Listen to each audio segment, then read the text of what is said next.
കേരളത്തിലെ വ്യാപാരികളുടെ കരുത്തുറ്റ സമര സംഘടനയായ കേരള വ്യാപാരി വ്യവസായ ഏകോപന സമിതിയുടെ ആയിരക്കണക്കിന് സമരഭടന്മാർ രാജ്ഭവനിലേക്ക് മാർച്ച് നടത്തുന്നു. വാടകയ്ക്ക് 18% GST ഏർപ്പെടുത്തിയ സർക്കാർ നടപടി പുനഃപരിശോധിക്കൂ സർക്കാരെ ആവശ്യപ്പെട്ടുകൊണ്ടും സ്വദേശി വിദേശി കുത്തകളെ നിയന്ത്രിക്കൂ സർക്കാരെ ആവശ്യപ്പെട്ടുകൊണ്ടും ഓൺലൈൻ വ്യാപാരം നിയമവിധേയമാക്കൂ സർക്കാരെ ആവശ്യപ്പെട്ടുകൊണ്ടും കേരളത്തിലെ വ്യാപാരികളുടെ കരുത്തുറ്റ സമര സംഘടനയായ കേരള വ്യാപാരി വ്യവസായ ഏകോപന സമിതിയുടെ ആയിരക്കണക്കിന് സമരഭടന്മാർ രാജ്ഭവനിലേക്ക് മാർച്ച് നടത്തുന്നു.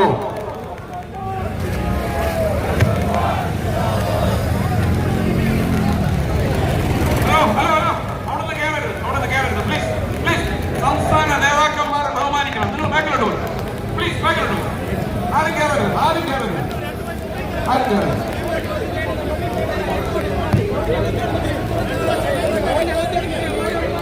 രാജ്ഭവന് മുന്നിൽ എത്തുന്നതുവരെ ഒരു പ്രവർത്തകർ ബാനറിന് മുന്നിൽ കടക്കരുത്. രാജ്ഭവന് മുന്നിൽ എത്തുന്നതുവരെ പുറകിലാന്തിക്കുക. മുഴുവൻ സംസ്ഥാന സെക്രട്ടേറിയറ്റ് അംഗങ്ങളും സംസ്ഥാന സെക്രട്ടറിമാർ മറ്റുള്ളവർ മാത്രമേ ഈ വേദിയിലേക്ക് കടക്കാവൂ. ബാക്കിയുള്ള മുഴുവൻ പേര് പ്ലീസ് പ്രവർത്തകർ പുറകിലോട്ട് മാറോ. ആവശ്യമില്ല നിൽക്കരുത്. ആരും നിൽക്കരുത്.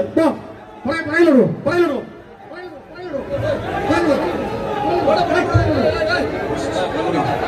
ഇവിടെ ആരും നിൽക്കരുത്.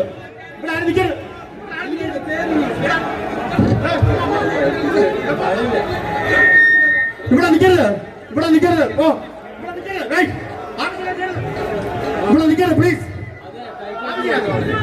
ആവശ്യമില്ല നിൽക്കരുത്. പ്രവർത്തനം തിരികണോ കാര്യങ്ങളുടെ പറയാനുമോ ഇവിടെ ആരും നിൽക്കരുത്.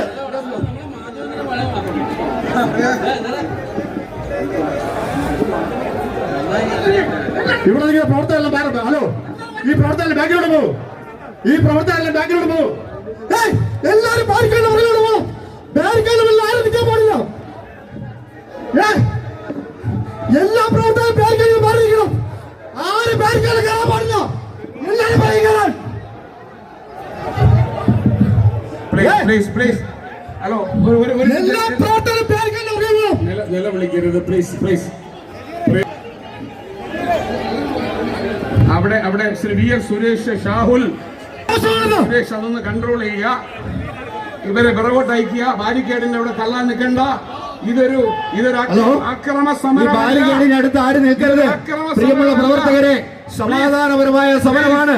പ്ലീസ് മാറുക. പ്രിയപ്പെട്ട പ്രവർത്തകരെ മാറുക. രാജ്ഭവന്റെ മുന്നിൽ നിന്ന് ഇങ്ങോട്ട് മാറുക. നമ്മുടെ സംസ്ഥാന പ്രസിഡന്റ് എത്തിച്ചേരുകയാണ്. പ്ലീസ് പറഞ്ഞാൽ അനുസരിക്കുക. ഇത് അനുസരണയുള്ള സംഘടനയാണ്. എല്ലാവരും പുറകോട്ട് പോകും. സംസ്ഥാന പ്രസിഡന്റ് രാജു അപ്സരയെ മാനിക്കുന്ന ഒരൊറ്റ ഒരുത്തനും ആ ബാരിക്കേഡിനോട് അവിടുന്ന് പിടിച്ചു മാറ്റുന്നത്.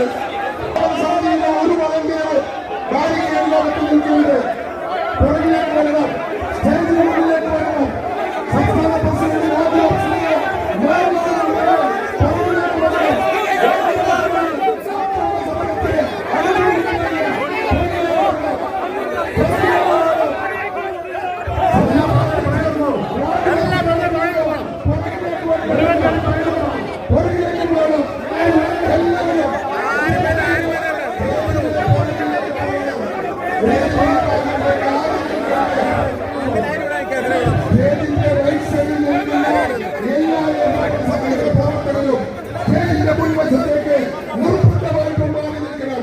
അച്ചടക്കമുള്ള സംഘടനയാണ് കേരള വ്യാപാരി വ്യവസായ ഏകോപന സമിതി.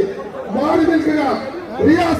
റിയാസ് എല്ലാവരും അവിടെ നേടുമാറി ഒരൊറ്റ നിന്നെത്തിയ വ്യാപാരി സുഹൃത്തുക്കൾ, വനിതാ വിങ്ങിന്റെയും യൂത്ത് വിങ്ങിന്റെയും പ്രവർത്തകർ, സഹോദരി സഹോദരന്മാരെ, സുഹൃത്തുക്കളെ, കേരള വ്യാപാരി വ്യവസായ ഏകോപന സമിതിയുടെ സംസ്ഥാന കമ്മിറ്റിയുടെ ആഹ്വാന പ്രകാരം സ്വാഗതം ചെയ്തുകൊള്ളുന്നു.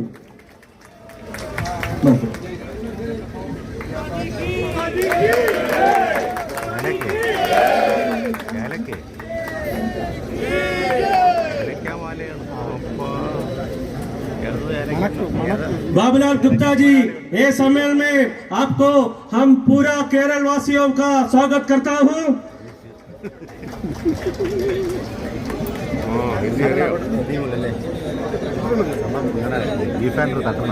ജാഥയിൽ പങ്കെടുക്കുവാൻ വന്ന മുഴുവൻ പ്രവർത്തകരും റോഡിനകത്തോട്ട് കയറി നിൽക്കേണ്ടതാണ്. ഉദ്ഘാടനം ചെയ്യുന്ന ഈ ധർണ ഉദ്ഘാടനം ചെയ്യുന്ന ദേശീയ ഭാരതീയ ഉദ്യോഗ വ്യാപാര മണ്ഡൽ പ്രസിഡന്റ് ശ്രീ ബാബുലാൽ ഗുപ്ത, സ്വാഗതം ആശംസിച്ച സംസ്ഥാന സെക്രട്ടറി ജില്ലാ പ്രസിഡന്റ് ശ്രീ ധനീഷ് ചന്ദ്രൻ, മുഖ്യപ്രഭാഷണം നടത്തുന്ന working president Shri Kunu Haji, general secretary Shri Devasya Mecheri, senior vice president Shri Abdul Hameed, Mahesh Chand Agarwal Rajasthan president, സംസ്ഥാന ഉപാധ്യക്ഷന്മാരായ M K Thomas Ooty, P C Jacob, A J Shajahan, Ahmed Sharif, Babu Kottayil, Sunny Payyampally, Babu Haji, സംസ്ഥാന സെക്രട്ടറിമാരായ Y Vijayan, Jojin T Joy, Sabil Raj, A J Riyas, സംസ്ഥാന youth wing president Salim Ramanattukara, വനിതാ വിംഗ് സംസ്ഥാന പ്രസിഡന്റ് ശ്രീജ ശിവദാസ്, നിയമസഹായ വേദിയുടെ കൺവീനർ ശ്രീ പീയൂഷ്, സംസ്ഥാന ട്രഷറർ ദേവരാജൻ, ജില്ലയുടെ ജനറൽ സെക്രട്ടറിമാർ, ട്രഷറർമാർ, ഭാരവാഹികൾ, സംസ്ഥാന എക്സിക്യൂട്ടീവ് അംഗങ്ങൾ, സംസ്ഥാന കൗൺസിൽ അംഗങ്ങൾ, ജില്ലാ എക്സിക്യൂട്ടീവ് അംഗങ്ങൾ, യൂണിറ്റ് കമ്മിറ്റിയുടെ ഭാരവാഹികൾ,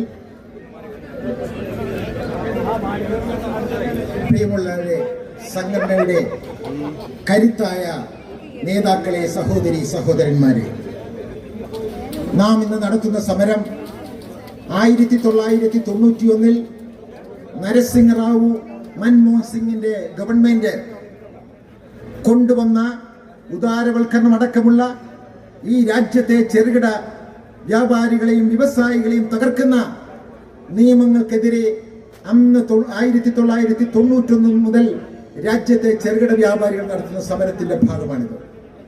നമുക്കറിയാം, അന്ന് നരസിംഹറാവു ഈ രാജ്യം കനകം വിളയിക്കുമെന്ന് പ്രഖ്യാപിച്ചു കൊണ്ടുവന്ന, വിദേശ കുത്തകളെ അടക്കം രാജ്യത്തേക്ക് കടത്തിക്കൊണ്ടുവന്ന ആ നിയമങ്ങൾക്കെതിരെ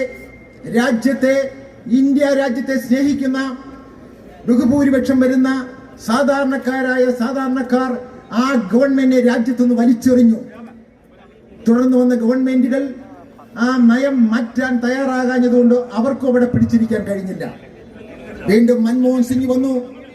അദ്ദേഹം കൂടുതൽ ശക്തിയായി ഈ ഉദാരവൽക്കരണവും ഈ കോർപ്പറേറ്റ് വൽക്കരണവും ഒക്കെ നടത്തിക്കൊണ്ട് മുന്നോട്ട് പോയി. അവസാനം രാജ്യത്തെ കോടാനുകോടി വരുന്ന നമ്മൾ, എത്രയാണ് നമ്മുടെ അംഗസംഖ്യ? 5 കോടിയോളം വരുന്ന ചെറുകിട വ്യാപാരികൾ, അവരെ ചുറ്റിപ്പറ്റി ജീവിക്കുന്ന 20 കോടിയോളം സാധാരണക്കാർ, 25 കോടിയോളം ജനങ്ങൾ മൻമോഹൻ സിംഗിനെ ഈ രാജ്യത്തുനിന്ന് വലിച്ചെറിഞ്ഞു. നിങ്ങൾക്കറിയാം, കോൺഗ്രസിന്റെ ചരിത്രത്തിൽ ഔദ്യോഗിക പ്രതിപക്ഷ നേതാവ് സ്ഥാനം പോലും കിട്ടാതെ രാജ്യത്തിന്റെ മുഖ്യധാരയിൽ നകത്തപ്പെട്ടു. അങ്ങനെ തിരിച്ചു വന്ന വലിയ പ്രതീക്ഷയോടെ രാജ്യത്തെ ചെറുകിട വ്യാപാരികൾ, കോടാനുകോടി ആളുകൾ വളരെ പ്രതീക്ഷയോടുകൂടിയാണ് നരേന്ദ്രമോദിയെ രാജ്യത്തിന്റെ അധികാരം ഏറ്റെടുപ്പിച്ചത്. നമ്മുടെ വ്യാപാരികൾക്ക് വലിയ പ്രതീക്ഷയായിരുന്നു, ഈ രാഷ്ട്രം രക്ഷപ്പെടാൻ പോകുന്നു ധരിച്ചു. എന്നാൽ രക്ഷപ്പെട്ടത് 10-15 കോർപ്പറേറ്റുകൾക്ക് ദിനം പ്രതി ആനുകൂല്യങ്ങൾ മഴ പെയ്യുന്ന പോലെ നൽകിക്കൊണ്ടിരിക്കുന്നു. ഓരോ നിയമങ്ങളും രാജ്യത്തെ ചെറുകിട വ്യാപാരികളെയും ചെറുകിട വ്യവസായികളെയും സാധാരണക്കാരെയും നട്ടല്ലൊടിച്ചുകൊണ്ടിരിക്കുന്നു. ഇതാ ഈ സമരം ആഗസ്റ്റ് 9-ാം തീയതി ഡൽഹി വെച്ച് ശ്രീ ബാബുലാൽ ഗുപ്തയുടെ അധ്യക്ഷതയിൽ കൂടിയ യോഗം തീരുമാനിച്ചതാണ്. എല്ലാ സംസ്ഥാനത്തും അതിശക്തമായ കേന്ദ്ര ഗവൺമെന്റ് തെറ്റായ നയങ്ങൾക്കെതിരെ രാജ്യത്തെ ജനങ്ങളെ ബോധവൽക്കരിക്കുക, എല്ലാ രാജ്ഭവനും മാർച്ച് നടത്തുക. തുടർന്ന് ഞങ്ങൾ ഫെബ്രുവരി മാസത്തോടുകൂടി ബഡ്ജറ്റ് സമ്മേളനത്തിൽ ഇന്ത്യൻ പാർലമെന്റിലേക്ക് മാർച്ച് നടത്തുന്നു. എന്തിനു വേണ്ടി? നിങ്ങൾക്കറിയാം, ഈ മേഖല, ചെറുകിട മേഖല, സാധാരണക്കാര് ഒക്കെ തന്നെ തകർന്ന് തരിപ്പണമാകുന്നു. 1 ലക്ഷത്തിലധികം വ്യാപാര സ്ഥാപനങ്ങളാണ് ഓരോ വർഷവും പൂട്ടിക്കൊണ്ടിരിക്കുന്നത്. 1 ലക്ഷം വ്യാപാര സ്ഥാപനങ്ങൾ പൂട്ടുമ്പോൾ 5 തൊഴിലാളി വെച്ച് ശരാശരി കൂട്ടിയാൽ 5 ലക്ഷം തൊഴിലാളികൾക്ക് തൊഴിൽ നഷ്ടപ്പെടുന്നു. ഇത് ഗവൺമെന്റ് തിരിച്ചറിയുന്നില്ല. ആളോഹര വരുമാനത്തെ കുറിച്ച് കണക്ക് കൂട്ടുമ്പോൾ നിങ്ങൾ വളരെ വ്യക്തമായി കണക്കുകൾ രേഖപ്പെടുത്തിക്കൊണ്ട് പറയാം. ഇന്ത്യ രാജ്യത്തെ 10-15 കുത്തകളെ ഒഴിവാക്കിക്കൊണ്ട് ആളോഹരി വരുമാനം എടുത്താൽ നമ്മുടെ ആളോഹരി വരുമാനം ബംഗ്ലാദേശിനേക്കാൾ താഴോട്ട് പോയിക്കൊണ്ടിരിക്കുന്നു. ഇങ്ങനെ പോയാൽ ഇന്ത്യ രാജ്യത്തെ ആര് സംരക്ഷിക്കും ഭാവിയിൽ? നമ്മുടെ കുട്ടികൾക്ക് ഇന്ത്യ രാജ്യത്ത് മറ്റുള്ള ലോകത്തെ ഏത് രാജ്യങ്ങളെക്കാളും പട്ടിണിയുടെ രാജ്യമായി ഇന്ത്യ മാറാൻ പോകുന്നു. കാരണം നമ്മുടെ ജനങ്ങളുടെ മുന്നിൽ പണമില്ലാതാകുന്നു, വ്യാപാര സ്ഥാപനങ്ങളിൽ കച്ചവടമില്ലാതാകുന്നു. 25 കോടിയോളം ജനങ്ങളുടെ ജീവിതമാർഗം, വരുമാന മാർഗം 10-15 കോർപ്പറേറ്റുകളുടെ പോക്കറ്റിലേക്ക് പോകുന്നതിന് അനുകൂലമായ നിയമങ്ങളാണ് രാജ്യം ഉണ്ടാക്കിക്കൊണ്ടിരിക്കുന്നത്. അതാ ഞാൻ പറയാം, ശ്രീ നരേന്ദ്രമോദിയെ വലിയ പ്രതീക്ഷയോടുകൂടിയാണ് നമ്മൾ അധികാരത്തിൽ കയറ്റിയത്. അദ്ദേഹത്തിന്റെ നയം മോശമാണെന്ന് കണ്ടപ്പോൾ ഇതുവരെ ഭൂരിപക്ഷത്തിൽ സ്വറ്റ പാർട്ടിയായി ഭരിച്ചുകൊണ്ടിരുന്ന അദ്ദേഹം ഇന്ന് ഘടകകക്ഷിയുടെ സഹായത്തോടാണ് ഭരിക്കുന്നത്. ഈ നയം മുന്നോട്ട് കൊണ്ടുപോയാൽ, ഈ കോർപ്പറേറ്റുകളെ സഹായിക്കുന്ന മുന്നോട്ട് കൊണ്ടുപോയാൽ അങ്ങേക്കാൻ വരാൻ പോകുന്നത് മൻമോഹൻ സിംഗിന് എന്താണോ പറ്റിയത് ആ അനുഭവം ബഹുമാനപ്പെട്ട പ്രധാനമന്ത്രി നരേന്ദ്രമോദി അങ്ങേക്കും സംഭവിക്കും എന്ന് പറയാൻ ഞാൻ ആഗ്രഹിക്കുകയാണ്. കോടാനുകോടി വരുന്ന ഈ രാജ്യത്തെ പട്ടിണി പാവങ്ങളായ സാധാരണക്കാരായ അവരെ തകർക്കുന്ന നയങ്ങൾ എന്താണ്? ഓൺലൈൻ വ്യാപാരം. ഓൺലൈൻ വ്യാപാരത്തിൽ സർക്കാരിലേക്ക് ടാക്സ് പോലും യഥാവിധി കിട്ടുന്നില്ല. എന്നാൽ അവർക്ക് എല്ലാവിധ സഹായങ്ങളും ചെയ്തു കൊടുക്കുന്നു. രാജ്യത്ത് സംസ്ഥാനമായാലും കേന്ദ്രമായാലും ഭരിക്കുന്നത് GST കൊണ്ടാണ്. പാവപ്പെട്ട കൊച്ചു കച്ചവടക്കാരുടെ GST ആണ് സർക്കാരിലേക്ക് ലഭിക്കുന്നത്. ഓൺലൈൻ വ്യാപാരത്തിന്റെ ഒരു തരത്തിലുള്ള മോണിറ്റർ ചെയ്യാനുള്ള സംവിധാനം ഇവിടെ ഇല്ല. എവിടെ നിന്നൊക്കെയോ, എന്നോട് ധനകാര്യമന്ത്രി പറഞ്ഞത്, നിർമ്മലാ സീതാരാമനോട് സംസാരിച്ചപ്പോൾ പറഞ്ഞത്, എവിടെ നിന്നൊക്കെയോ വരുന്നു, എവിടേക്കെയോ ആരൊക്കെയോ വാങ്ങിക്കുന്നു, അതിന് വ്യക്തതയില്ല, അത് ഞങ്ങൾക്ക് പഠിക്കാൻ പറ്റുന്നില്ല എന്നാണ്. അപ്പൊ ഇത്തരത്തിൽ രാജ്യത്തെ ദുർബലപ്പെടുത്തുന്ന ഈ ഓൺലൈൻ വ്യാപാരം നിർത്തണം. അല്ലാത്ത പക്ഷം സർക്കാർ സംവിധാനത്തിൽ കൊണ്ടുവരുന്നതിന് വേണ്ടി ഇതിന് പ്രത്യേക സെസ് ഏർപ്പെടുത്തണം. നമുക്കറിയാം, നാം ഒരു പലതരത്തിലെ ഹോട്ടലിൽ പോയി ഭക്ഷണം കഴിക്കുന്നവരാണ്. സാധാരണ ഒരു തട്ടുകടയിൽ പോയി കുടിക്കും, സാധാരണ ചായക്കടയിൽ പോയി കുടിക്കും, ഒരു 5 സ്റ്റാർ ഹോട്ടലിൽ പോയി കുടിക്കും. ആ 3 റേറ്റ് ആയിരിക്കും. എന്നതുപോലെ ഓൺലൈൻ വ്യാപാരം വീട്ടിലിരുന്ന് പർച്ചേസ് ചെയ്യുക, ഇഷ്ടമുള്ളിടത്ത് നിന്ന് പർച്ചേസ് ചെയ്യുക. അതിന് സർക്കാർ ഒരു സെസ് ഏർപ്പെടുത്തണം. അത് രാജ്യത്തെ ചെറുകിട വ്യാപാരികളുടെ ഉന്നമനത്തിനും പുരോഗതിക്കും വേണ്ടി ഉപയോഗിക്കുന്ന തരത്തിൽ ഉപയോഗപ്പെടുത്തണം. അപ്പൊ സ്വാഭാവികമായും ഇതിന് മോണിറ്ററിംഗ് ഉണ്ടാവും. ഇപ്പമില്ലാത്ത ഇതെല്ലാം സർക്കാർ സംവിധാനത്തിലൂടെ മാത്രമേ ഓൺലൈൻ വ്യാപാരം നടത്താൻ പാടുള്ളൂ എന്നാണ് ഞങ്ങളുടെ സമരത്തിന്റെ മറ്റൊരു ആവശ്യം. അതുപോലെ തന്നെ ഒട്ടനവധി രാജ്യത്ത് ഇന്ത്യ ഗവൺമെന്റ് കഴിഞ്ഞ പാർലമെന്റ്, നരേന്ദ്രമോദിയുടെ കഴിഞ്ഞ പാർലമെന്റ് പാസ്സാക്കിയ വാടക കുടിയാൻ നിയമം. എന്താണ് ആ നിയമം? ഏത് വ്യാപാരി വേണമെങ്കിലും ജന്മിക്ക് 11 മാസം കഴിയുമ്പോൾ ഒഴിപ്പിക്കാം. അത് ഇന്ത്യൻ പാർലമെന്റ് പാസ്സാക്കി രാഷ്ട്രപതി ഒപ്പിട്ട് കഴിഞ്ഞിരിക്കുന്നു. സംസ്ഥാനങ്ങൾ അത് പാസ്സാക്കുന്ന മുറയ്ക്ക് ഇവിടെ നിയമമാവും. അതായത് ഈ കോർപ്പറേറ്റുകൾക്ക് കൂടുതൽ വേഗത്തിൽ കടന്നു വരുവാൻ, നമ്മുടെ രാജ്യത്തുള്ള ചെറുകിട വ്യാപാരികളെ മുഴുവൻ ഇല്ലാതാക്കാൻ വേണ്ടി ജന്മികൾ 11 മാസം കഴിയുമ്പോൾ വാടക കൂടുതൽ ചോദിക്കുകയും അതിനെതിരെ സാധാരണ ഏതു മനുഷ്യനും അവന്റെ അവകാശങ്ങൾക്ക് വേണ്ടി കോടതിയിൽ പോകാൻ റൈറ്റ് ഉണ്ട്. എന്നാൽ പുതിയ വാടക കുടിയാൻ നിയമം അനുസരിച്ച് ഒരു വ്യാപാരിക്ക് അല്ലെങ്കിൽ ഒരു വാടകക്കാരന് 11 മാസം കഴിയുമ്പോൾ ഇറങ്ങിപ്പോകണം, അല്ലെങ്കിൽ ഇരട്ടി വാടക ചോദിക്കുമ്പോൾ അതിനെതിരെ പ്രതികരിക്കാനോ അതിനെതിരെ പ്രതിഷേധിക്കാനോ അതിനെതിരെ നിയമപരമായി പിടിച്ചു നിൽക്കാനോ കോടതിയിൽ പോകാൻ ഞങ്ങൾക്ക് അവകാശമില്ല. പ്രത്യേക സംവിധാനം ജന്മികൾക്ക് അനുകൂലമായ ഒരു ജില്ലാതലം വേദി ഉണ്ടാക്കും. ആ വേദിയിലൂടെ ആ സമിതിയാണ് നമുക്കെതിരെ ശിക്ഷ വിധിക്കുന്നത്. 3 മാസത്തിനാം ഒഴിഞ്ഞു കൊടുക്കുകയും വേണം. അതുപോലെ തന്നെ ജന്മി പറയുന്നത്രയും വാടകയും കൊടുക്കണം. അപ്പൊ ഈ രാജ്യത്തെ മുഴുവൻ കടകളും തുടച്ചു നീക്കാൻ വേണ്ടി, ചെറുകിട വ്യാപാരികളെ ഇല്ലാതാക്കാൻ വേണ്ടി ഇത്തരം നിയമങ്ങളാണ് കേന്ദ്രം കൊണ്ടുവന്നുകൊണ്ടിരിക്കുന്നത്. ഇപ്പൊ ഈ അവസാനം നിങ്ങൾക്കറിയാം, നമ്മുടെ ഈ സമരത്തിന്റെ ഏറ്റവും പ്രധാനപ്പെട്ട ഇപ്പൊ മുദ്രാവാക്യം എന്തെന്ന് ചോദിച്ചാൽ, 2017 GST വന്നപ്പോൾ ഈ രാജ്യത്തെ വ്യാപാരികളെ തുടച്ചു നീക്കാൻ വേണ്ടിയായിരുന്നു GST കൊണ്ടുവന്നത്. ആർക്ക് വേണ്ടി? കോർപ്പറേറ്റുകൾക്ക് മാത്രം വ്യാപരിക്കാൻ ഉതകുന്ന തരത്തിലാണ് GST കൊണ്ടുവന്നത്. അതിനെതിരെ ഇന്ത്യയിലെ ഭാരതീയ ഉദ്योग വ്യാപാർ മണ്ഡൽ എന്ന സംഘടനയുടെ നേതൃത്വത്തിൽ, അന്ന് ശ്യാംലാരി മിശ്രയായിരുന്നു ഇതിന്റെ പ്രസിഡന്റ്, അദ്ദേഹത്തിന്റെ നേതൃത്വത്തിൽ രാജ്യവ്യാപകമായ നടന്ന സമരത്തിന്റെ ഭാഗമായിട്ടാണ് GST കൗൺസിലിലൂടെ ആ പല കാട്ടു നിയമങ്ങളും മുറിച്ചു മാറ്റിയത്. അന്നുണ്ടായിരുന്ന നിയമമായിരുന്നു 18% GST കച്ചവടക്കാർക്ക്.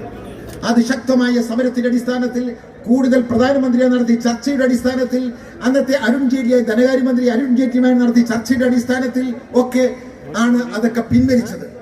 ഇന്നിതാ വീണ്ടും അത് കൊണ്ടുവന്നിരിക്കുന്നു.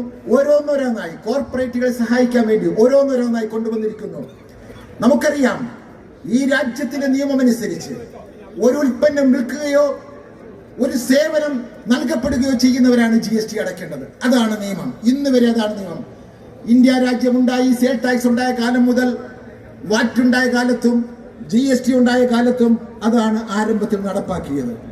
അതിനെല്ലാം വിഭിന്നമായി ജന്മിക്ക് 20 ലക്ഷം രൂപയിൽ കൂടുതൽ വരുമാനമുണ്ടെങ്കിൽ മാത്രം GST എടുത്താൽ മതി. സ്വാഭാവികമായും സാധാരണപ്പെട്ട ആളുകൾക്ക് പൊതുവെ 20 ലക്ഷം രൂപയിൽ കൂടുതൽ വരുമാനമുള്ള വാടക വരുമാനമുള്ള ജന്മികൾ വളരെ കുറവാണ്. അതുകൊണ്ട് തന്നെ കച്ചവടക്കാർക്ക് GST ബാധകമായിരുന്നില്ല. 90% കച്ചവടക്കാർക്കും. ഇപ്പോൾ കൊണ്ടുവന്നിരിക്കുന്ന നിയമം നമ്മുടെ ജന്മിക്ക് GST ഇല്ലെങ്കിലും GST ഉള്ള കച്ചവടക്കാരനായ ഞാൻ തന്നെ എൻ്റെ GST, അതായത് ഞാൻ ഉപഭോക്താവ് തന്നെ എൻ്റെ 18% GST സർക്കാരിലേക്ക് അടക്കണം. നിങ്ങളൊന്ന് ആലോചിച്ച് നോക്കിക്കേ.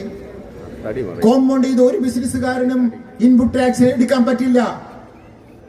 അതുപോലെ തന്നെ ഇപ്പോഴത്തെ ഹോട്ടല് റെസ്റ്റോറന്റ് അങ്ങനെയുള്ള വ്യാപാര സ്ഥാപനങ്ങളൊന്നും ഇൻപുട്ട് ലഭിക്കില്ല. അതിനെല്ലാം ഉപരി എൻ്റെ അച്ഛൻ എനിക്ക് വേണ്ടി തന്ന കട, അദ്ദേഹത്തിന്റെ കാലശേഷം ഉപയോഗിക്കാൻ തന്ന എൻ്റെ കട, ഞാൻ 1 രൂപ വാടക കൊടുക്കാത്ത എൻ്റെ കട, അതിൻ്റെ GSTയും അച്ഛൻ്റെതാണെങ്കിലും അമ്മയുടെയാണെങ്കിലും മക്കളുടെയാണെങ്കിലും ഭാര്യയുടെയാണെങ്കിലും അതിൻ്റെ GST അടയ്ക്കണം എന്ന് പറയുന്നത് ഭരണഘടനാ ലംഘനമാണ്. ഇന്ത്യൻ ഭരണഘടനയിൽ പറഞ്ഞിരിക്കുന്നത് നമുക്ക് ഇൻകം ടാക്സ് നിയമം ഒന്ന് നോക്കണം. ഇൻകം ടാക്സ് നിയമം 100 കോടി രൂപ വേണമെങ്കിൽ സ്വന്തം മകന് കൊടുക്കാം, സ്വന്തം മകൾക്ക് കൊടുക്കാം, ഭാര്യയ്ക്ക് കൊടുക്കാം. തനിക്കുള്ള സമ്പത്ത് എത്രയാണോ അത്രയും കോടി രൂപ തന്റെ മകനോ മകൾക്കോ ഭാര്യയ്ക്കോ കൊടുക്കുന്നതിന് നിയമ തടസ്സമില്ലാത്ത ഈ രാജ്യത്ത് GST വാടകയില്ലാതെ കച്ചവടം ചെയ്യുന്ന വ്യാപാരി, ആ പിതാവിന്റെ ആണെങ്കിലും മാതാവിന്റെ ആണെങ്കിലും 1 രൂപ പോലും വാടക കൊടുക്കാതെ വീണ്ടും അവർക്ക് കിട്ടുന്ന എന്തെങ്കിലും സഹായം മക്കൾക്കാണ് കൊടുക്കുന്നത്. അങ്ങനെ ഉള്ളിടത്ത് അവരുടെ പുറത്തും GST ഏർപ്പാട് ചെയ്തത് ഭരണഘടനാ വിരുദ്ധമാണ്. ഈ നിയമം മാറ്റി എഴുതണം, ഈ നിയമം പിൻവലിക്കണം. 54-ാം GST കൗൺസിൽ ശുപാർശ ചെയ്ത 18% GST എന്ന വകുപ്പ് എടുത്തു കളയണമെന്ന് അസന്നിഗ്ധമായ ഭാഷയിൽ ഇതിന്റെ ദേശീയ ഉപാധ്യക്ഷൻ എന്ന നിലയിൽ കൂടി സംസ്ഥാന പ്രസിഡന്റ് എന്ന നിലയിൽ കേന്ദ്ര ഗവൺമെന്റിനോട് ആവശ്യപ്പെടുകയാണ്. ഞങ്ങളിതാ വരുന്നു, എല്ലാ സംസ്ഥാനത്തെയും മാർച്ചുണ്ട്. ഞങ്ങളിതാ വരുന്നു അടുത്ത ഫെബ്രുവരി പാർലമെന്റ് ബഡ്ജറ്റ് സമ്മേളന സമയത്ത് ലക്ഷോപലക്ഷം ജനങ്ങളാണ് പങ്കെടുക്കാൻ പോകുന്നത്. ഇന്ത്യ രാജ്യത്തെ ഡൽഹി കണ്ടിട്ടില്ലാത്ത, പണ്ട് GST 2017 അങ്ങ് ആവിഷ്കരിച്ചപ്പോൾ രാജ്യം നടത്തിയ വലിയ സമരങ്ങളുണ്ട്. ആ സമരത്തിന് മുമ്പ് മാത്രമാണ് അങ്ങ് മുട്ടുമടക്കിയത്. ബഹുമാനപ്പെട്ട പ്രധാനമന്ത്രി മുട്ടുമടക്കിയ ഏക വിഷയം GST 2017 ആരംഭിച്ചപ്പോൾ രാജ്യവ്യാപകമായി ഭാരതീയ ഉദ്യോഗ വ്യാപാരം നടത്തിയ സമരത്തിന്റെ ഭാഗമായിട്ടാണ് അങ്ങ് പലതും പിൻവലിച്ച് ചെറുകിട വ്യാപാരികൾക്ക് പല സഹായങ്ങളും ചെയ്തത്. അതേപോലെ അതിനേക്കാൾ ഭീകരമായി ഞങ്ങൾ ഇന്നെ സംബന്ധിച്ചിടത്തോളം വാടക കൊടുക്കാൻ പോലും ഗതിയില്ലാതെ അലങ്ങി തിരിയുമ്പോൾ, കച്ചവടം പൂട്ടി മുന്നോട്ട് പോകുമ്പോൾ ഞങ്ങളെ പൂർണ്ണമായി തകർക്കാൻ, കോർപ്പറേറ്റുകളെ സഹായിക്കുവാൻ ഇത്തരം നിയമങ്ങൾ കൊണ്ടുവരുന്നതിനെതിരെ ശക്തമായി പ്രതിഷേധിക്കുന്നു. അതോടൊപ്പം തന്നെ ഈ നിയമം മാറ്റിയെഴുതണം ആവശ്യപ്പെട്ടുകൊണ്ട് ഇവിടെ പങ്കെടുത്ത നിങ്ങളേവരെയും വരുന്ന ഫെബ്രുവരി മാസത്തിൽ ഡൽഹി പാർലമെന്റ് നടക്കുന്ന മാർച്ചിനെ ക്ഷണിച്ചുകൊണ്ട് എല്ലാവർക്കും അഭിവാദ്യം അർപ്പിച്ചുകൊണ്ട് നിർത്തുന്നു. ജയ് ഹിന്ദ്.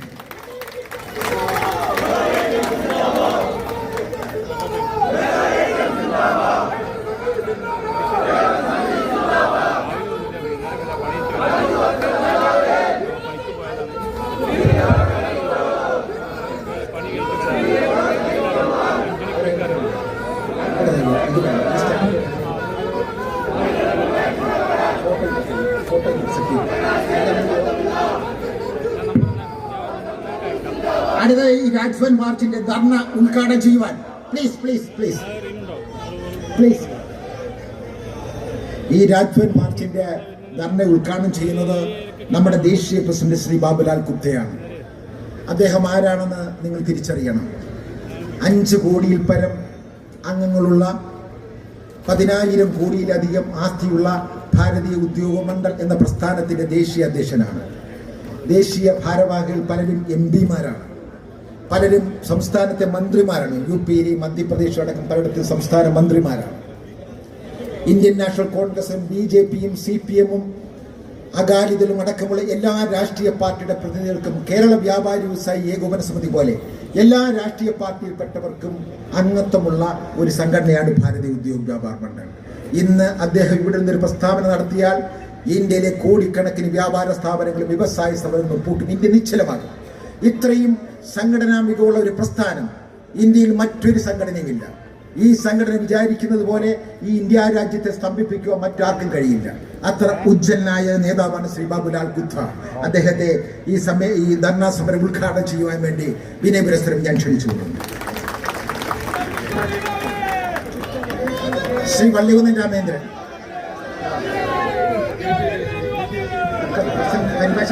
പ്രസംഗം ഹിന്ദിയിലെ പ്രസംഗം മലയാളത്തിൽ തർജ്ജമ ചെയ്യുന്നത് ശ്രീ വള്ളിക്കുന്നം രാമചന്ദ്രൻ സാറിനെ ക്ഷണിക്കുന്നു.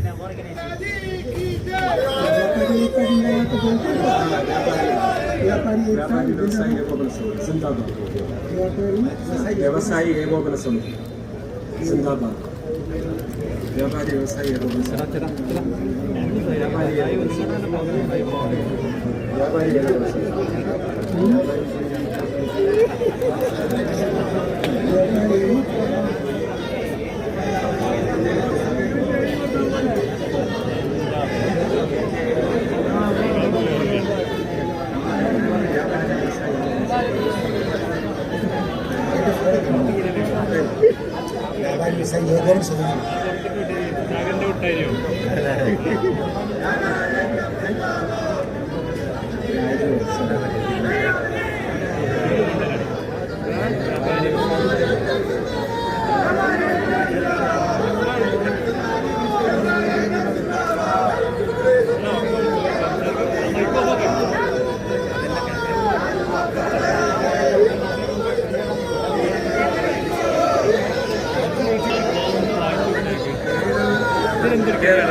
केरल व्यापारी व्यवसायी एकीकरण समिति और उनके अध्यक्ष राजू अप्सरा जी और सभी दूर दराज से आए हुए व्यापारी और उद्योगपतियों, तो एक बार नारा अपन लगाएंगे, व्यापारी एकता जिंदाबाद, व्यापारी एकता, व्यापारी एकता, व्यापारी एकता. धन्यवाद. കേരളത്തിലെ വളരെ ദൂര സ്ഥലങ്ങളിൽ നിന്നും ഇവിടെ എത്തിയിട്ടുള്ള കേരള വ്യാപാരി വ്യവസായി ഏകോപന സമിതിയുടെ പ്രവർത്തകരെ, സമാരാധ്യനായ അധ്യക്ഷൻ ശ്രീ രാജു അപ്സര, ഏവർക്കും നമസ്കാരം രേഖപ്പെടുത്തിക്കൊണ്ട് അദ്ദേഹത്തിൻ്റെ മുദ്രാവാക്യം മുഴക്കിയ ആളുകളെ പ്രത്യേകം അദ്ദേഹം അഭിസംബോധന ചെയ്തു. മുദ്രാവാക്യം മുഴക്കിയ എല്ലാവരെയും അദ്ദേഹം ഹൃദയത്തിൻ്റെ ഭാഷയിൽ നന്ദി ആദ്യമേ തന്നെ രേഖപ്പെടുത്തിക്കൊണ്ട് ഏവരെയും സ്വാഗതം ചെയ്തുകൊള്ളുന്നു. ഞാൻ ഈ അവസരത്തിൽ निजामुद्दीन जी को याद करना चाहूंगा. 3 പ്രധാനപ്പെട്ട വിഷയങ്ങൾ ഓർമ്മിക്കാൻ ആഗ്രഹിക്കുന്നു. वो मेरे साथी थे. हम एक साथ मिलकर के भारतीय उद्योग व्यापार मंडल को आगे बढ़ा रहे थे. നമ്മുടെ സമാരാധ്യനായ പ്രസിഡന്റ്, ദേശീയ ഉദ്യോഗ മണ്ഡലിന്റെ പ്രസിഡന്റ് ശ്രീ രാജു അപ്സര, അദ്ദേഹത്തോടൊപ്പം തന്നെ ചേർന്ന് പ്രവർത്തിച്ചുകൊണ്ടിരിക്കുന്ന നല്ല ഊർജ്ജസ്വലനായ ഒരു പ്രവർത്തകനാണ്. श्याम बिहारी जी मिश्रा, जिसको आप सभी जानते होंगे, भारतीय उद्योग व्यापार मंडल के अध्यक्ष थे और उस समय कई सारे आंदोलन हमने एग्जीक्यूट किए हैं. എനിക്ക് മുമ്പുണ്ടായിരുന്ന രാംധാരി സിംഗ് ഗുപ്ത, അദ്ദേഹം ദേശീയ പ്രസിഡന്റ് ആയിരിക്കുമ്പോൾ അദ്ദേഹവുമായി കൂടിച്ചേർന്ന് ഒരുപാട് സമരങ്ങൾ നടത്തുവാനുള്ള ഒരവസരം ലഭിച്ചിട്ടുണ്ട്. भाइयों, आप बहुत दूर दराज से आए हैं.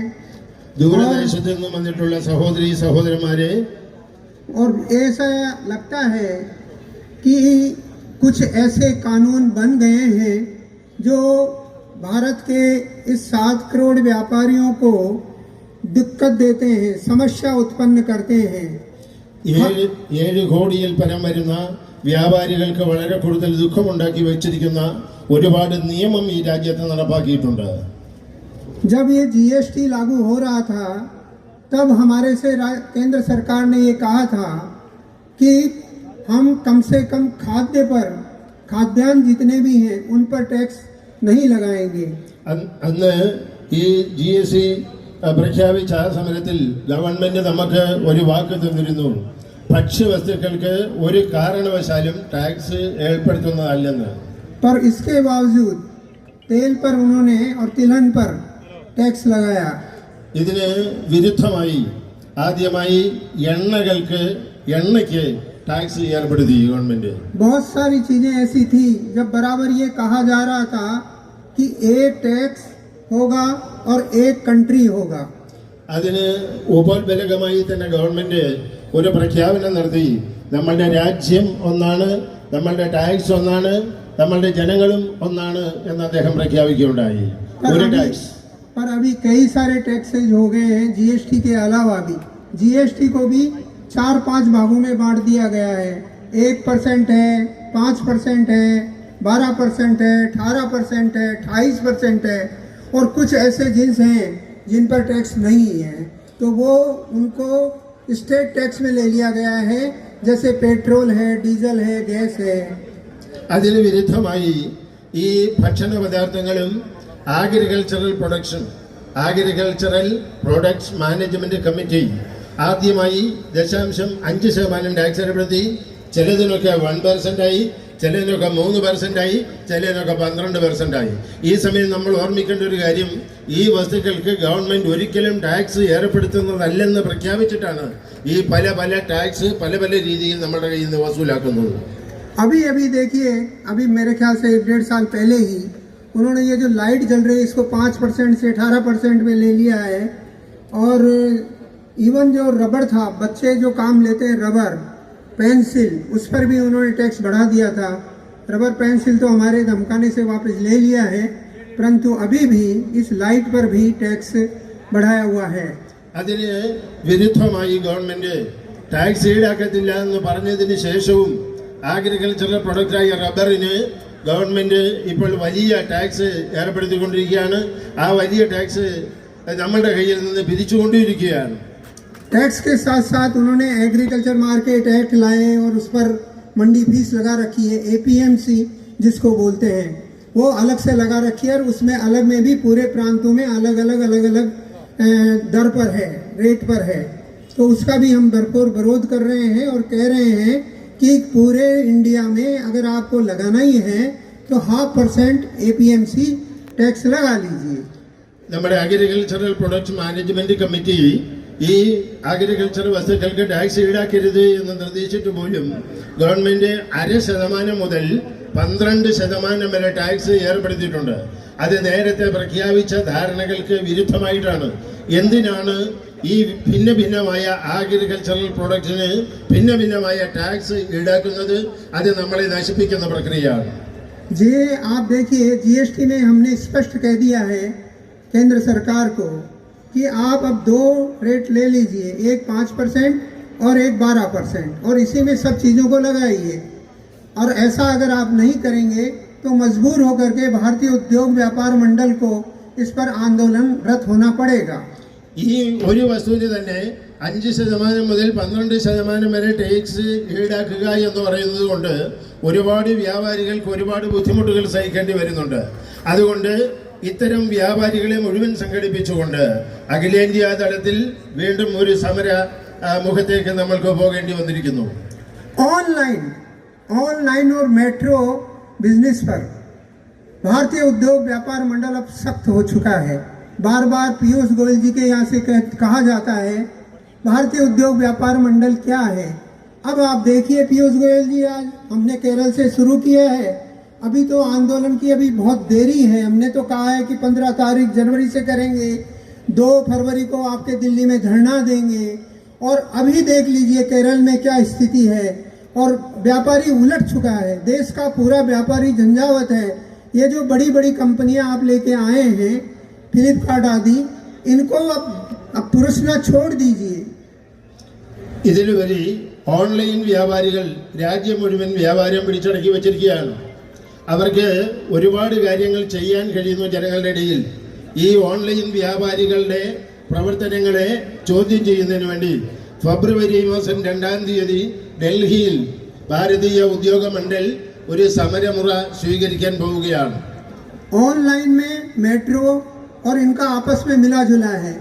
ऑनलाइन फैक्ट्रियां इनको ज़्यादा डिस्काउंट दे देती है, पर और ये क्या करते हैं कि उसको रिटेलर को बेचते हैं. इवन यहाँ तक है कि जो एक्सपायरी गुड्स हैं वो भी मेट्रो लेकर के और रिटेलर को दे देता है. तो रिटेलर उनको अपना और वहाँ और एक चाल ये चलते हैं कि उस पर जो रेट होती है उसको वो जो एक्सपायरी डेट होती है उसको हटा करके दूसरी पर्ची लगा देते हैं. तो इससे हमारा व्यापार पिट रहा है. ഈ ഓൺലൈൻ വ്യാപാരികൾ പലപ്പോഴും ഒരുപാട് വില കുറച്ച സാധനങ്ങൾ കൊടുക്കുന്നതിൻ്റെ പിന്നിൽ ചില രഹസ്യങ്ങൾ ഒളിഞ്ഞിരിപ്പുണ്ട്. ഒന്ന്, എക്സ്പയറി ഡേറ്റ് കഴിയാറാകുന്ന സാധനങ്ങൾ ആ എക്സ്പയറി ഡേറ്റ് കഴിയുന്നതോടനുബന്ധിച്ചു കൊണ്ടുവന്ന ആൾക്കാർക്ക് വിൽക്കുകയും പലപ്പോഴും എക്സ്പയറി ഡേറ്റ് എന്ന് എഴുതിയേക്കുന്ന രസീതിൻ്റെ മണ്ടയ്ക്ക് വേറൊരു പുതിയ പർച്ചി റെസീറ്റ് ഒട്ടിച്ച് ആളുകൾക്ക് കൊടുത്ത് ആളുകളെ പറ്റിക്കുന്ന ഒരു ഏർപ്പാടുണ്ട്. ഇത് ഒരു വ്യാപാരിയുടെ കടയിൽ നടക്കുന്ന കാര്യമല്ല. പക്ഷേ ഈ ഓൺലൈൻ വ്യാപാരികളുടെ കള്ളക്കളി നമ്മളുടെ കേരളത്തിലെ ജനങ്ങൾ തിരിച്ചറിഞ്ഞതുകൊണ്ടാണ് ഇതുപോലുള്ള സമരങ്ങൾ ഇവിടെ നടത്തുന്നത്. जिस तरह से ये जीएसटी में छापे डालते हैं और छापे डालते ही उनको चोर डिक्लेयर कर देते हैं, ऐसे ही इन्होंने आजकल एफएसएसआई में भी एक रवैया अपनाया है. किसी के यहाँ भी जाएंगे और उसके गुड्स को बिगर जांचे ही उसको गलत बता देंगे और उसको कहेंगे कि तेरे को सजा होगी. ഏതെങ്കിലും കാരണവശാൽ ഭക്ഷ്യവസ്തുക്കൾക്ക് ഇത്തരത്തിലുള്ള ഏർപ്പാടുകൾ ചെയ്തിട്ടുണ്ടായിരുന്നെങ്കിൽ അത് വിതരണം ചെയ്യുന്ന വ്യാപാരികൾ തീർച്ചയായിട്ടും അതിൻ്റെ ശിക്ഷ ഏറ്റുവാങ്ങാൻ നിർബന്ധിതരായി തീരും. എന്നാൽ ഓൺലൈൻ വ്യാപാരികൾ അത്തരം ശിക്ഷ ഏറ്റുവാങ്ങേണ്ടി വരുന്നില്ല. इन सब समस्याओं को लेकर के हमने गवर्नमेंट ऑफ इंडिया को नोटिस भेज दिया है और कहा है कि आप इन समस्याओं का समाधान कीजिए. 15 जनवरी तक नहीं करेंगे तो भारत के सारे प्रांतों के स्तर पर धरना दिया जाएगा और 2 फरवरी को हम यहाँ जंतर मंतर दिल्ली पर धरना देंगे. और फिर भी अगर आप नहीं माने तो पूरे भारत में आंदोलन को तेज कर दिया जाएगा. ഈ കാര്യത്തെക്കുറിച്ച് വിശദീകരിച്ചുകൊണ്ട് കേന്ദ്ര സർക്കാരിന് നിവേദനം നൽകിയിട്ടുണ്ട് ഭാരതീയ ഉദ്യോഗ മണ്ഡൽ. അത് ശ്രദ്ധിക്കും എന്ന് മാത്രം ഒരു മറുപടിയാണ് കിട്ടിയത്. ഇതുവരെ തീരുമാനമാകാത്തതുകൊണ്ട് ഫെബ്രുവരി മാസം 2-ാം തീയതി ഡൽഹിയിലെ ജന്തർ മന്ദർ മൈതാനത്ത് ശക്തമായ ഒരു സമരമുറ സ്വീകരിക്കാൻ ഭാരതീയ ഉദ്യോഗ മണ്ഡൽ നിർബന്ധിതമായിരിക്കുകയാണ്. मैं मानता हूँ कि आप मेरे हिंदी में बोलने से थोड़ी तकलीफ है, परंतु इसीलिए मेरे साथी आपको मलयालम में समझा रहे हैं. भाव मेरा समझ गए होंगे.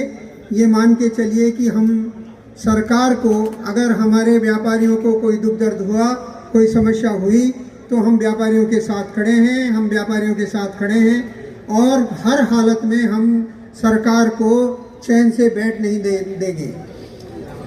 എനിക്ക് മലയാളം അറിയാൻ പാടില്ലാത്തതുകൊണ്ടാണ് എൻ്റെ ഹിന്ദി പ്രസംഗം മലയാളത്തിൽ അദ്ദേഹം തർജ്ജമ ചെയ്യുന്നത്.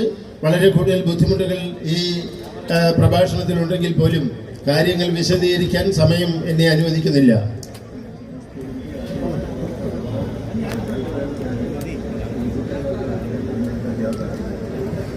मैं केंद्र सरकार को चेताना चाहता हूं कि जिस तरह से आज केरल में हमने राजभवन के सामने धरना दिया है, ये हड़ताल की है, ये रैली निकाली है, ये मार्च किया है, उसी तरह से हर प्रांत में इसे दोहराया जाएगा. इसके लिए केंद्र सरकार तैयार रहे. मैं आज की इस सभा के जो आयोजक हैं उन सबको भी धन्यवाद देना चाहता हूं और आज राजू अप्सरा को जिन्होंने मुझे बुलाया है और बहुत सम्मान दिया है, और उनकी टीम को, उनकी कार्यकारिणी को, जिले जिले से आए उन अधिकारी जो अध्यक्ष और मंत्रियों को और आप सब व्यापारियों को मैं अभिवादन करता हूं और धन्यवाद देता हूं. ഞാൻ കേന്ദ്ര സർക്കാരിന്റെ മുമ്പിൽ ഇങ്ങനൊരു മുന്നറിയിപ്പ് നൽകുകയാണ്. ഇത് രാജ്ഭവന്റെ മുന്നിലാണ് ഈ സമരം നടത്തുന്നത്. കാരണം രാജ്ഭവൻ കേന്ദ്ര സർക്കാരിന്റെ ഗവർണർ ഭരിക്കുന്ന സ്ഥലമാണ്. അവിടെ ഒരു സമരം നടത്തുമ്പോൾ ഇതിന്റെ വിശദാംശങ്ങൾ കേന്ദ്ര സർക്കാരിൽ തീർച്ചയായിട്ടും എളുപ്പം എത്തും എന്നുള്ള പ്രതീക്ഷയോടുകൂടിയാണ് ഈ സ്ഥലം തെരഞ്ഞെടുത്തത് എന്ന് ഞാൻ വിചാരിക്കുന്നു. അങ്ങനെയാണെങ്കിൽ എൻ്റെ വിചാരത്തിന് ഞാൻ കേന്ദ്ര സർക്കാരിന് മുന്നറിയിപ്പ് കൊടുക്കാൻ ആഗ്രഹിക്കുകയാണ്. ഈ സമരം ഇവിടെ നിന്ന് തുടങ്ങി ഇത് രാജ്യം മുഴുവൻ പരക്കും എന്ന് മുന്നറിയിപ്പ് നൽകിക്കൊണ്ട് ഇവിടെ വരാനുള്ള ഭാഗ്യം സിദ്ധിച്ചതുകൊണ്ടും ഇവിടെ പല ഭാഗത്തുനിന്നും വന്നെത്തിച്ചേർന്നിട്ടുള്ള വ്യാപാരി സുഹൃത്തുക്കൾക്ക് എല്ലാവിധമായ ആശംസകളും നേർന്നുകൊണ്ട് ഞാൻ എൻ്റെ വാക്കുകൾ നിർത്താൻ ആഗ്രഹിക്കുകയാണ്. एक बार फिर बोलिए, व्यापारी एकता, व्यापारी एकता, व्यापारी एकता।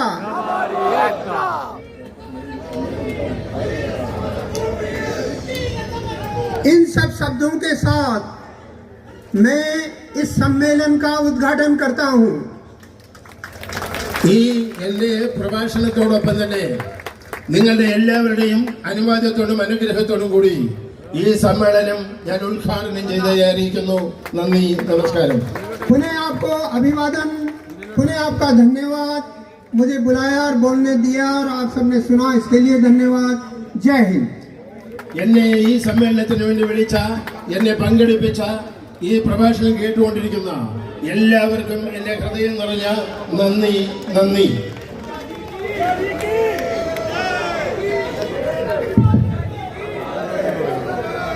എല്ലാവരും യോഗം തീരുന്നതിരിക്കണം. വളരെ പെട്ടെന്ന് അവസാനിപ്പിക്കാം. അടുത്ത നമ്മുടെ പ്രിയപ്പെട്ട നേതാവ്, സംസ്ഥാന ഏകോപന സമിതിയുടെ എൻ്റെ അടക്കം നമ്മുടെ എല്ലാം പ്രിയപ്പെട്ട നേതാവ് ശ്രീ കുഞ്ഞാവു ഹാജി, അദ്ദേഹം 1 മിനിറ്റ് കൊണ്ട് നിർത്തിക്കോളൂ.